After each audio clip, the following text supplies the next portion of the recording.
Mesdames et messieurs, bonsoir. Au sommaire de ce journal, la tournée du président de la République dans les 12 départements du Bénin. Au cœur de l'actualité, le chef de l'État a été reçu avec ferveur à Ouinri dans le département du Zou. Il en a profité pour échanger avec les populations et le conseil communal sur les sujets de développement. Au complexe scolaire et universitaire clé de la réussite, le festival des récompenses au profit des apprenants les plus méritants se poursuit.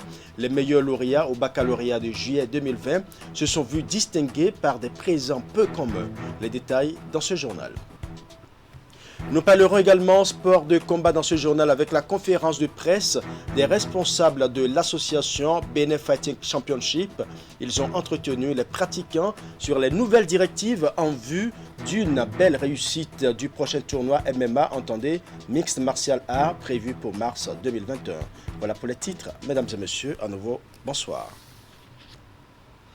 Patrice Talon poursuit sa tournée dans les différentes localités du Bénin. Le président de la République était dans le Zou et plus précisément à Ouinri.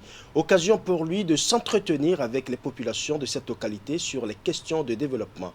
Nous allons suivre ici un extrait du discours du maire de Ouinri. Il est suivi du chef de l'État. Suivant. L'image de la voie Pobé à Djawere-Ouinri, long de 25 km et qui s'achèvera bientôt. La dotation de 37 écoles sur 53 de cantines scolaires, la création des classes sportives dans nos collèges, la construction du marché de Dasso, l'aménagement de certains sites rizicoles sur une superficie totale de 125 hectares dans quelques villages par le projet d'appui aux infrastructures agricoles dans la vallée de l'Ouémé-Payavo. La sécurisation de la population de Ouinri due aux patrouilles des agents de sécurité plus outillés après les réformes sécuritaires courageusement engagées. Et comme le Messie, contre toute attente, surgit un oiseau sauveur qui livra un combat sans merci contre ces criquets dévastateurs et nuisibles. Excellence, Monsieur le Président de la République, à l'instar de cet oiseau, vous êtes le Messie, le bon samaritain, à travers vos multiples réalisations dont Ouinri bénéficie. Nos acquis seront tenus. Chacun de nous va défendre cet acquis-là, que l'argent commun, on ne s'amuse pas avec, que l'effort permet de construire le pays. Et nous voyons que nous pouvons changer notre pays. Nous sommes en train, avec nos efforts, notre conscience, de construire notre pays. Nous en avons vu la preuve. Celui qui est aveugle peut voir ce que le chef de l'État a fait. Vous savez, je suis directeur général de l'AGETUR depuis 1990. J'ai participé à la construction de la cité un peu, mais ce qui est en train d'être fait est substantiel. Dans tous les secteurs, des infrastructures et des réformes aussi qui permettent de changer la mentalité. Et c'est ça également le travail de fond qui a été réalisé. Les populations de Ouinri ont connu des décennies de calvaire par rapport au tronçon qui dessert Ouinri à Djawere et Pobé. Il fallait 4 heures à 5 heures de temps pour pouvoir aller à Pobé. Aujourd'hui maintenant, c'est une réalité, cette voie est totalement construite. Nous avons totalement confiance en lui. La population de Ouinri compte totalement sur le chef de l'État. C'est quelque chose qui n'a jamais été fait dans notre commune. Moi, je n'ai jamais vu un président de la République en exercice venir faire le compte rendu. Nous avons des cadres à Ouinri, mais nous n'avons pas de cadres dans l'administration. Il a travaillé avec méthode et avec assurance. Et au terme de cette méthode, nous sommes parvenus à des résultats probants. C'est un homme qui ne fait pas de la démagogie.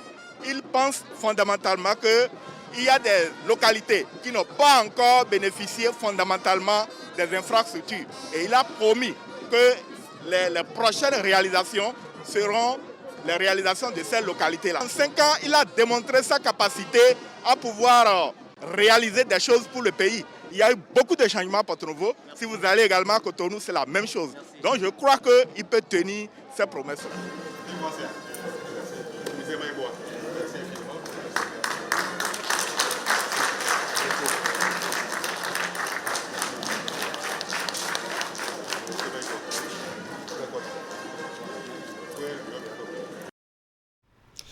Dans ce même registre, nous allons à présent suivre le ministre porte-parole du gouvernement qui nous fait ici le point des descentes du chef de l'État pour le compte de la 13e journée de sa tournée. Voici les explications de Maître Alain Oronla.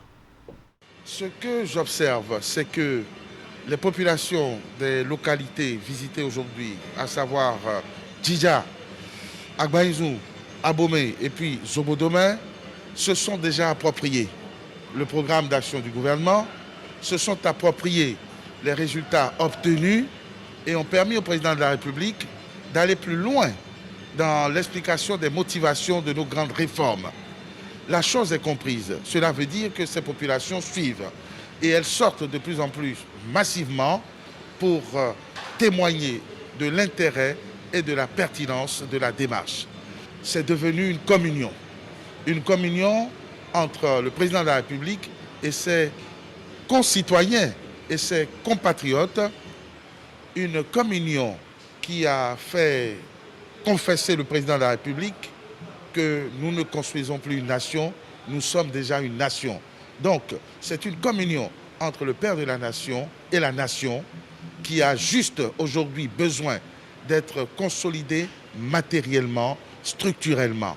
Autrement dit, pour le président de la République, qui a été compris par nos compatriotes, nous avons aujourd'hui juste besoin de nous doter des structures, des moyens de développement, de nous approprier la gouvernance qu'il imprime afin que, quel que soit celui qui lui succédera, le Bénin continue la marche qu'il voudrait irréversible vers le développement, vers la construction d'un grand pays.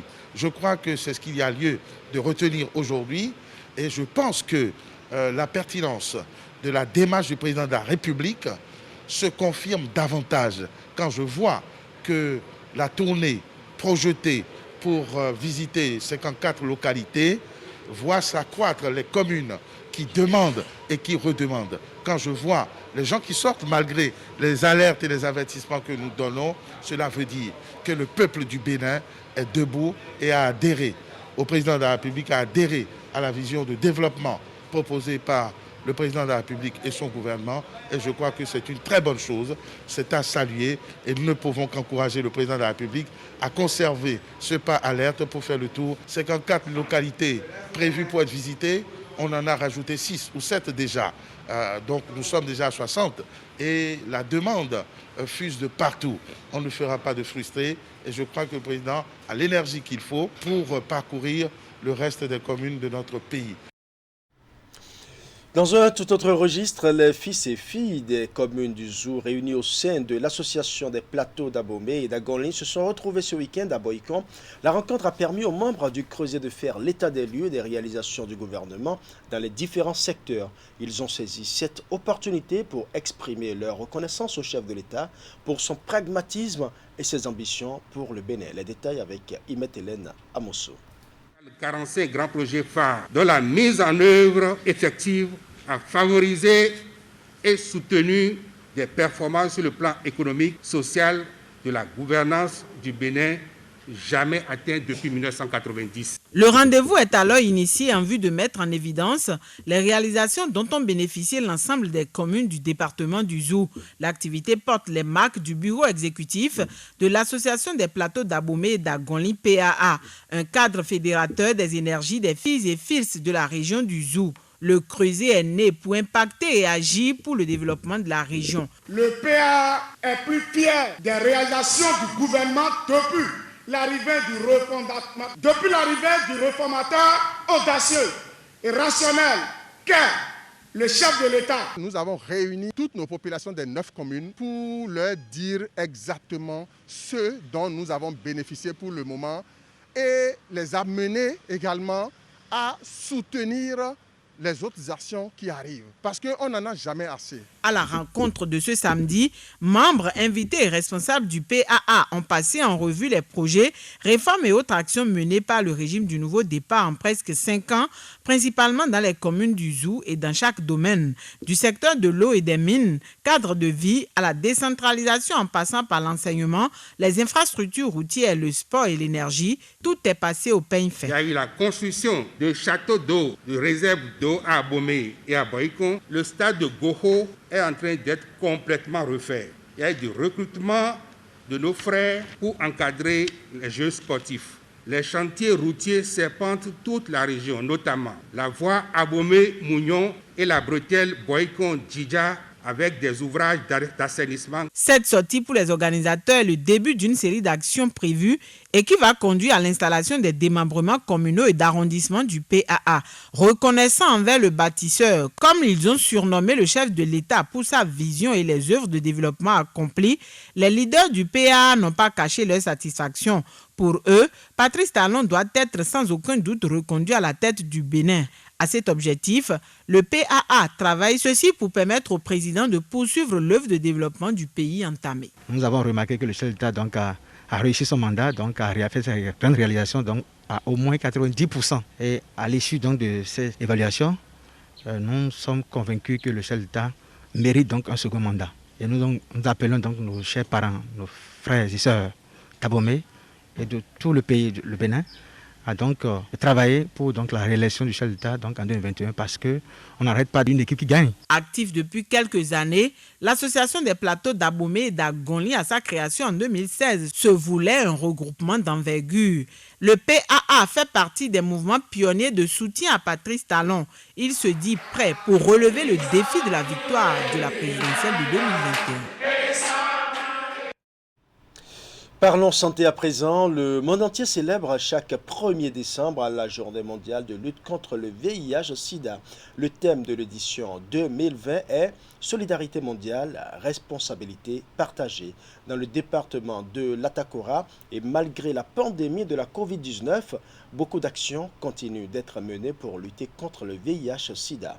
Au dire du directeur départemental de la santé de l'Atakora, les statistiques sont stables et selon les instructions du ministère de la Santé, les efforts sont fournis pour maintenir l'état de veille. Nous allons suivre les explications du Dr Jacob Namboni. Il est le directeur départemental de la santé à Atakora. Le département de l'Atakora n'est pas épargné de cette maladie qu'est le sida. Aujourd'hui, malgré même le contexte Covid qui a préoccupé tout le secteur santé, nous sommes restés concentrés autour de cette maladie en menant toutes les activités nécessaires. Parce que vous savez que c'est une maladie prioritaire et de ce fait, le ministère de la Santé a prévu un certain nombre d'interventions que nous faisons, notamment le dépistage du VIH chez les cibles vulnérables, notamment chez les femmes enceintes, que nous faisons dans toutes les maternités, notamment le dépistage même des cibles que j'appelais à risque, le long du corridor, les travailleuses du sexe, bref, encore toute population où nous jugeons à risque, nous faisons ce dépistage-là grâce à l'appui de l'État, mais également des ONG. Et effectivement, aujourd'hui, on a un point qui n'est pas alarmant, mais qui montre que la pandémie continue dans le département. En fait, lorsque nous prenons un peu le travail qui se fait au niveau des maternités à travers l'intervention qu'on appelle la PTME, nous avons dans toutes les 9 communes dépisté les femmes enceintes.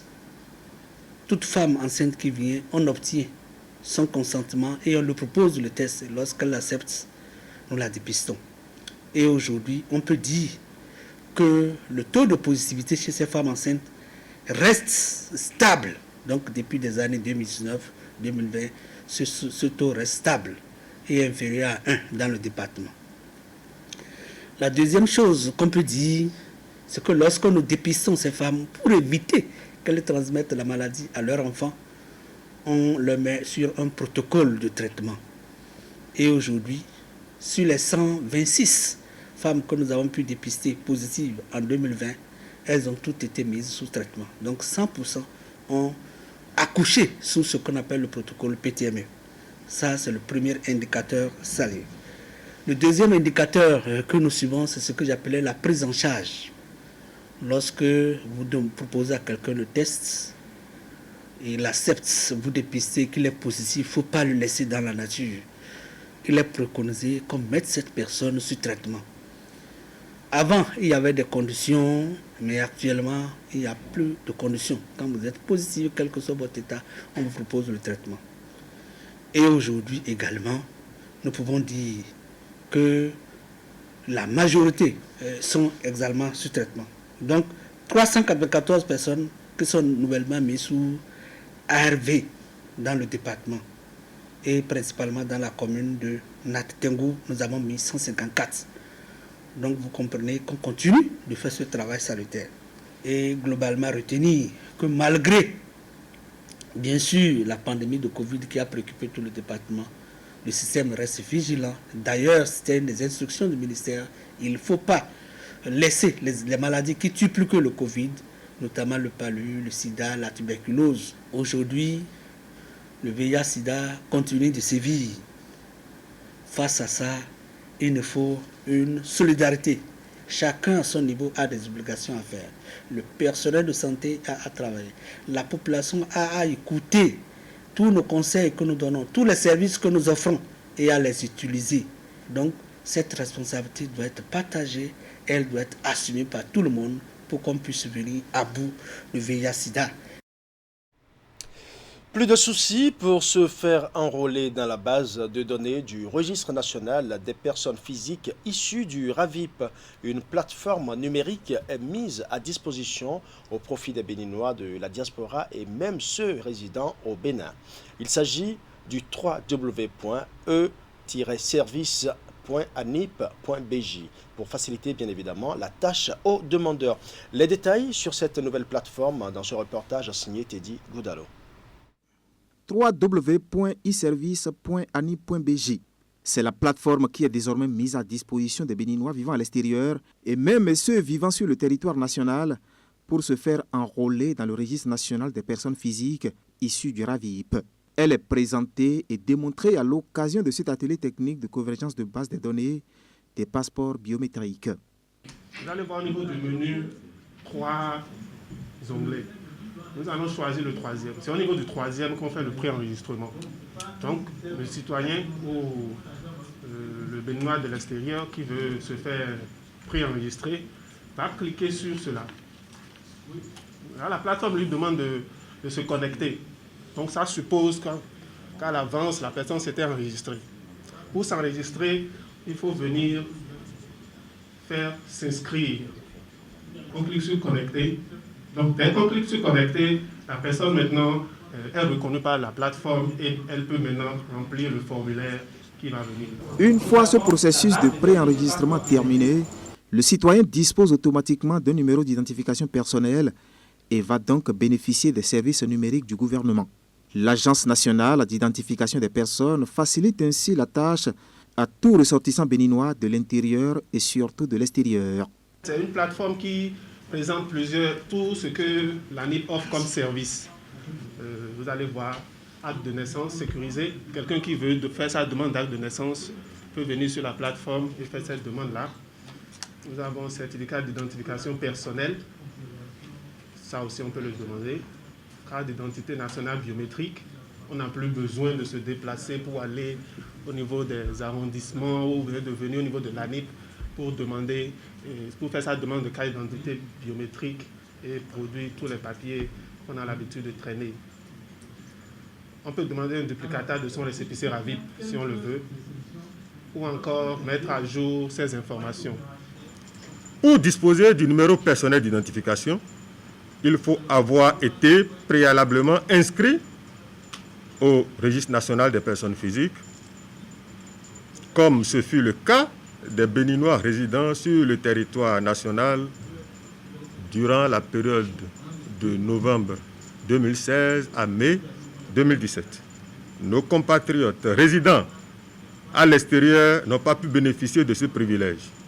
C'est pourquoi le gouvernement de la République du Bénin, réuni en Conseil des ministres le 29 juillet 2020, a instruit l'Agence nationale d'identification des personnes aux fins de procéder à l'inscription des Béninois de l'extérieur en relation avec les services du ministère des Affaires étrangères et de la coopération à travers plusieurs mécanismes. La plateforme est déjà opérationnelle et tous les Béninois de la diaspora sont invités à se faire identifier dans la base de données afin d'être pris en compte dans le registre national des personnes physiques. Éducation maintenant et direction le complexe scolaire et universitaire Clé de la Réussite où se poursuit le festival des récompenses au profit des apprenants les plus méritants. Cette fois-ci, ce sont les lauréats au baccalauréat de juillet 2020 qui étaient à l'honneur. Les meilleurs d'entre eux ont été honorés avec des présents peu communs. C'est à l'issue d'une fête de l'excellence qui s'est déroulée ce lundi sur l'un des sites du complexe dans la commune d'Abomey-Calavi. Reportage. Il faut klaxonner, pipi. Le génie exprimé lors des derniers examens nationaux fait désormais d'eux des propriétaires de ces motos flambant neuves. Tous apprenant au complexe scolaire et universitaire Clé de la Réussite, ils ont obtenu le baccalauréat avec brio et leur établissement est resté fidèle à son engagement de promouvoir les meilleurs élèves.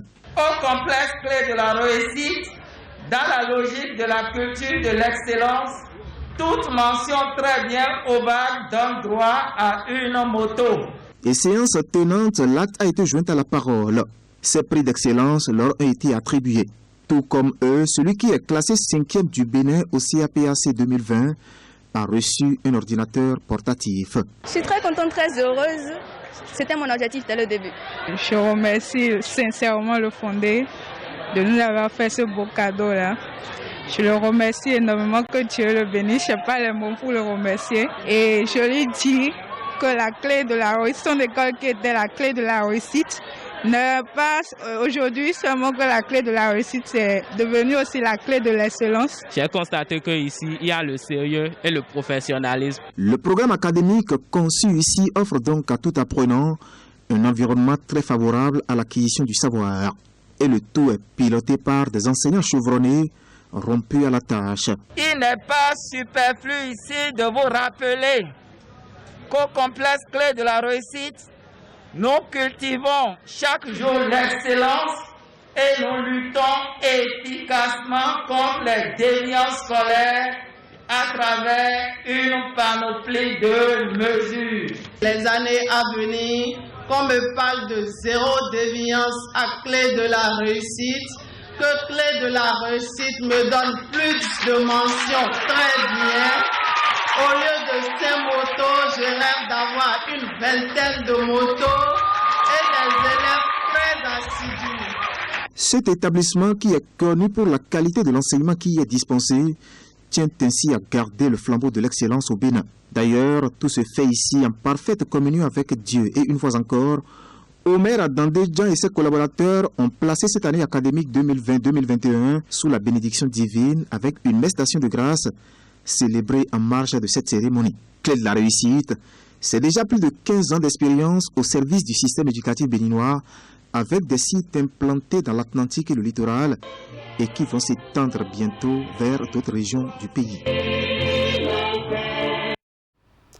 Parlons sport à présent. Conférence de presse des responsables de l'association Benin Fighting Championship à Cotonou dans le cadre de l'organisation du prochain tournoi Mixed Martial Arts, en abrégé MMA.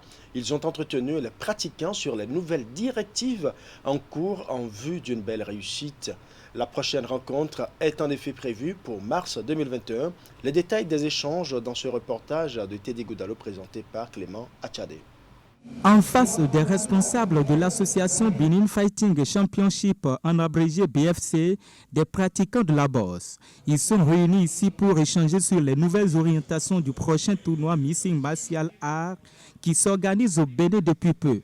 Un sport de combat qui veut renaître de ses cendres avec la détermination de ces jeunes. Dans le MMA, vous explorez toutes les dimensions du combat. Autant le pied-point, autant le combat rapproché, autant toutes les techniques de préhension, donc lutte et judo, que les techniques de combat au sol. Donc tout ce qui est frappe au sol, mais aussi tout ce qui est utilisation des étranglements, des luxations, des compressions pour soumettre l'adversaire. Donc quand on fait du MMA, toutes les dimensions du combat sont explorées. C'est ce que les gens confondent avec le fait que tous les coups sont permis. Ce n'est pas vrai. Le MMA est un sport très cadré, donc régi par des règles connues dans le monde, souligne le président de l'association BFC. Ce creuset sportif est en effet créé pour promouvoir le mixed martial art qui déjà compte à son actif 5 éditions réussies au Bénin. Quant à la prochaine rencontre du combat qui se prépare, les organisateurs comptent relever un défi jugé primordial. Après 5 ans, moi j'ai décidé personnellement d'ouvrir une salle avec mes collaborateurs et on a décidé de les défier. Donc la prochaine compétition sera en mars. Elle sera sous huis clos fermé comme Wani l'a expliqué. À cause du Covid qui a été assez dur pour nous cette année, nous n'avons pas pu organiser une compétition. Mais ça ne veut pas dire qu'on a baissé les bras et qu'on ne va pas préparer un joli spectacle l'année prochaine pour le public béninois. Les combattants seront sélectionnés dans chaque club, vont s'entraîner pendant quelques mois jusqu'à l'échéance.